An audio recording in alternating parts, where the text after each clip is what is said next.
It is a very busy virus season, no secret there. So how do we stay healthy, right, over the holidays? Joining us right now is pediatrician Dr. Amna Hussain. With rising COVID cases and RSV and the flu, my goodness, the big question I think so many people are asking, doctor, is how do we prepare? Good morning to you. Hi, Amber. Good morning. Good morning. Okay, where do we begin? What are some ways that families and parents can really remain COVID cautious, especially coming up during the holidays? I think I heard somebody saying the other day, it feels like we're always sick during the holidays, right? 'Tis the season. I know, it is the season. Well, that's the thing. In the winter, we do see a resurgence of cold, flu, other viruses that are circulating that are going around. And this year it seems to be particularly bad because we're seeing these viruses in such high numbers, especially as a pediatrician who's taking care of kids. So generally, I recommend that you look at your medicine cabinet, take inventory, toss out anything expired, make room for those things you need, like the BinaxNOW COVID-19 self-tests.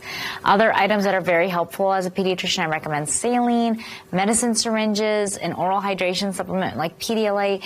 And then think about that if you are traveling or visiting others, if you're feeling ill, just stay home. It's really the best thing to do. Yeah, I completely agree. Let's talk about products that people should maybe keep on hand in case someone in the family does get sick this season. Obviously, you want certain medications in your cupboard, but anything else that we should make sure we have on hand? So we talked about a few of them. I, as a pediatrician, talk to families all the time about fevers. I recommend having a good digital thermometer. It's helpful to keep on hand. They're a little bit more reliable, in my opinion, than the forehead or the ear thermometers. The temperature doesn't matter as much to me, but parents really like to know the number.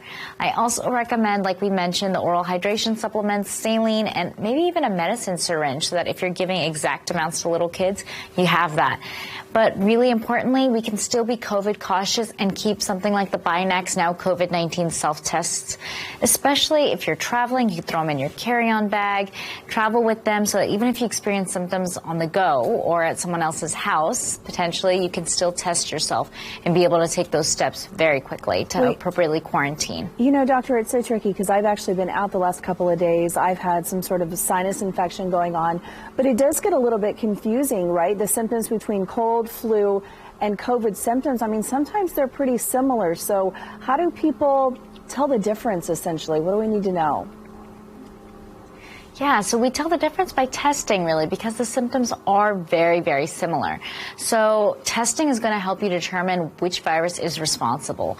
For example, if it's the flu and you're a Tamiflu candidate and your symptoms are within the window of onset, you might be able to qualify for Tamiflu. Just talk to your doctor.